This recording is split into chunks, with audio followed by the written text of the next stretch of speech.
SRH और DC के बीच आज मुकाबला हुआ और उसमें पहले ही हम लोगों ने अनुमान लगाया था कि आज का मुकाबला जो है एक बहुत थ्रिलर वाला देखने को मिलेगा। हालाँकि आज का वैसा नहीं रहा और अगर बात करें तो डीसी की तरफ से भाई उतना ज़ोर नहीं दिया गया बैटिंग में।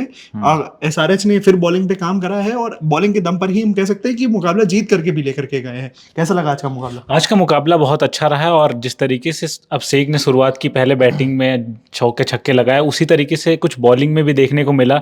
शुरुआत थोड़ी सी खराब रही, प्रथम निशंका एक बार फिर से दिल्ली की तरफ से नहीं चले, लेकिन नीतीश राणा और केएल राहुल की पार्टनरशिप के बाद लग रहा था कि दिल्ली अच्छा करेगी। लेकिन ईशान मलिंगा जब से आए उन्होंने पूरी तरीके से मैच को पलट दिया और कहीं ना कहीं एक पॉजिटिव चीज़, अभिषेक के अलावा ईशान मलिंगा भी हैं इस सीज़न, वो रेगुलर बेसिस पे परफॉर्मेंस कर रहे हैं और मुझे लगता है कि आने वाले टाइम पे ईशान अगर इसी फॉर्म में रहे तो प्ले ऑफ में क्वालिफाई कर सकती है एसआरएच। डीसी की तरफ से अगर हम बात करें तो हम लोगों ने एसआरएच की अपनी शुरुआती वीडियो में बात करी थी कि अभिषेक ने अच्छा खेल करके दिखाया। डीसी की तरफ से भी आज अच्छा खेलते हुए हम लोग दिखाई दिए। हम लोग अगर बात करें राणा की तो अच्छा गेम देखने को मिला। कहाँ वजह रह गई उनकी हार की? वजह मुझे लगता है कि ये रह गई कि एक तो आज उन्होंने बिल्कुल ही शुरुआत से ही इंटेंट में जो कमी थी वो साफ नज़र आ रही थी। गेंदबाजी बहुत बड़ी वजह है कि डीसी 242 रन अगर कंसीड करेगी तो उनके गेंदबाजों ने मैच नहीं जिताया है। उनके बल्लेबाजों ने इतने रन बना दिए कि उनके गेंदबाज बेहतर नज़र आ रहे हैं क्योंकि ऑलरेडी बैटिंग टीम में प्रेशर है। और केएल राहुल से आज एक और अच्छी पारी की उम्मीद थी, एक मैच विनिंग नॉक की उम्मीद थी, वो देखने को नहीं मिली। ऐसे बड़े स्टेजेस पे बड़े प्लेयर्स का चलना ज़रूरी होता है और आज नहीं चले तो मेरे ख्याल से आज ऑलरेडी और प्रथम निशंका का तो बहुत काफ़ी टाइम से मौके लगातार मिल रहे हैं, नहीं चल रहे हैं। मेरे ख्याल से अब दूसरी ओर देखना चाहिए, पृथ्वी शॉ को खिलाएं और उसके बाद फिर से एक आध मैच और हारें। यहाँ पे अगर हम बात करें एसआरएच की तो एसआरएच के 4-5 बैट्समैन को ही मौका मिला बट सबने कुछ ना कुछ अच्छे रन बना करके गए। डीसी की तरफ से क्या ये कमी रही?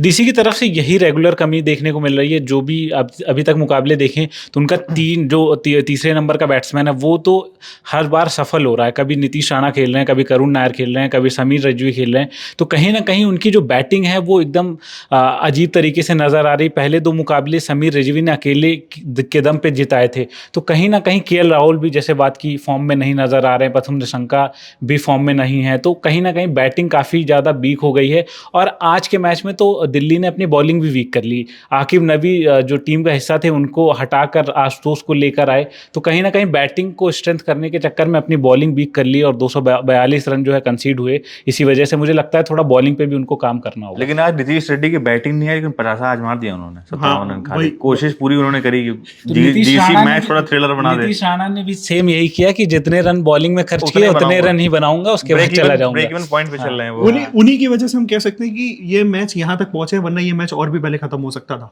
नहीं, वो तो दोनों साइड से बोला जाएगा। बॉलिंग भी उनकी वजह से रन बने हैं, बैटिंग में भी उनकी वजह से ही रन बने, बॉलिंग में भी उनकी वजह से रन बने। वही थोड़ा सा थ्रिल लेकर के आ रहे थे ना, वरना ये तो वो मैच जल्दी खत्म हो जाता, हम लोग भी चले गए होते।